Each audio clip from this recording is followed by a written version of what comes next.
2 अक्टूबर आज है गांधी जयंती। आप सभी को पता है पूरे देश और प्रदेश में 2 अक्टूबर को ग्राम सभा होती है और वैसे ही ग्राम सभा उसी की कड़ी में जो पूरे देश में हो रही है। यहाँ हर्रई के ये सक्कर नदी परियोजना के जो डूब प्रभावित 14 गांव के लोग हैं, उन्होंने भी संयुक्त ग्राम सभा यहाँ पर बुलाई थी और संयुक्त ग्राम सभा बुलाने से पहले 2 दिन पूर्व तहसीलदार एसडीएम से लेकर तमाम अधिकारियों को उन्होंने सूचित किया था।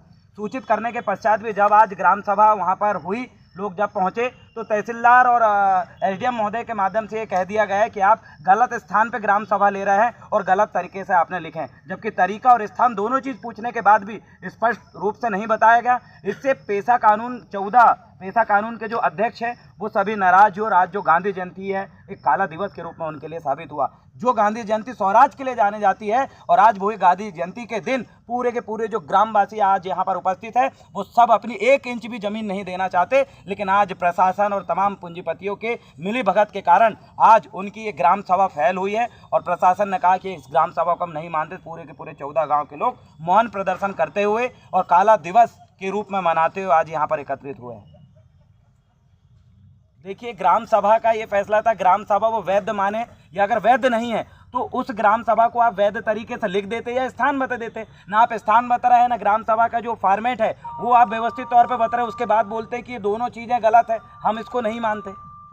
आगे आप लोग इसमें आगे 23 अक्टूबर को पूरा का कौन सा गाँव सियाझीर में 23 अक्टूबर को फिर से संयुक्त ग्राम सभा हम बोल रहे हैं। उसमें राज्यपाल महोदय को हम आमंत्रित करेंगे, जिला कलेक्टर महोदय को आमंत्रित करेंगे, क्षेत्र के विधायक और सांसद सबको आमंत्रित करेंगे और पूरी 14 गांव और 10 गांव की जो जनता जनार्दन है उस ग्राम सभा को संपन्न करेगी। इसलिए आप सभी मीडिया भाई बंधुओं के माध्यम से भी मैं कहना चाहता हूँ कि उन तक ये संदेश आप पहुँचाए। बहुत बहुत धन्यवाद। द्वारा ज्ञापन सौंपा जाना था लेकिन ज्ञापन नहीं दिया गया है, इसलिए आए थे कि हमारे जो गरीब लोग जो थे इनका कुछ थोड़ी ज़मीनें हैं, इस ज़मीनों को छीना जा रहा है। तो हम लोग इसके लिए कम से कम 15-20 दिन से लगेंगे भाई हमारे गरीबों की ज़मीन को ना।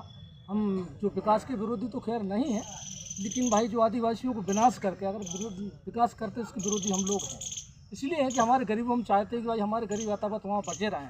इसके लिए पूरे 14 कम से कम यहाँ 400-500 लोग यहाँ आकर एक तहसीलदार और एसडीएम से और शासन प्रशासन से अगर सहयोग मांगते हैं तो मेरा मानना है कि शासन प्रशासन को इसकी सहयोग तो करना चाहिए।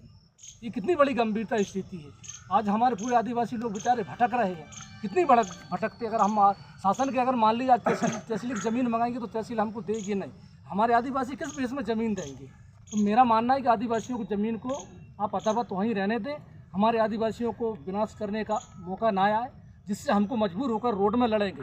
अभी तो हम कम लड़ रहे हैं। मैं कहता हूँ कि जिलाध्यक्ष महोदय जी हमारे साथ, हम आपके साथ हैं और जनता को मैं बताना चाहता हूँ जितना दम होगा हमारा उतना दम तक हम शासन प्रशासन को छोड़ेंगे नहीं, लड़ते रहेंगे जब तक हमारी वहाँ का डैम नष्ट नहीं होगा, जब तक हम लोग इस बात को कसर नहीं छोड़ेंगे, सारे लोग जिंदा रहेंगे। बस बोल दिए कि आपने जो अवैध बनाया इसको हम नहीं मानते, यहाँ का एसडीएम ने बोल दिया कि हम नहीं मानते, तहसीलदार ने बोल दिया कि इसको हम नहीं मानते। इसलिए नहीं मानते कि मैं समझता हूँ कि ये कहीं से दबे हुए हैं। दबे होने के कारण पूरे आदिवासी आज परेशान है, पूरे किसान माँ बेटी यहाँ आकर बैठी हैं। एक शर्म की बात है। शासन प्रशासन को भी मैं चेतावनी देता हूँ कि गलत है। ये आदिवासी तुम्हारे से आग्रह मांग रहे हैं कि हमको एक थोड़ा सा सहयोग दो, लेकिन शासन प्रशासन आज सहयोग नहीं दे रहा। ये गंभीरता बात है। हमारे आदिवासियों को असम्मानित किया गया, अपमान करके हमको वहाँ से भगाया गया। मैं तो समझता हूँ कि एसडीएम सामने भी इतनी जनता के साथ बहुत गलत किया है, तहसीलदार महोदय जी ने गलत किया। इतना तो कहते कि भाई हम लोग तुम्हारे साथ हैं, लेकिन शासन प्रशासन इन लोगों को साथ देने से इनकार कर दिए। मैं तो धन्य कहता हूँ कि यहाँ के एसडीएम और तहसीलदार को यहाँ से तत्काल यहाँ से चले जाना चाहिए। बिल्कुल कोई अधिकार नहीं है आपका, कोई हम रहने का अधिकार है। तो जय श्री जय। आपका नाम बताएं। मेरा नाम सुमरलाल ककुड़िया, मैं गोंडवाना गणतंत्र पार्टी का ब्लॉक अध्यक्ष हूँ, अभी जनपद सदस्य भी हूँ और सभापति भी हूँ।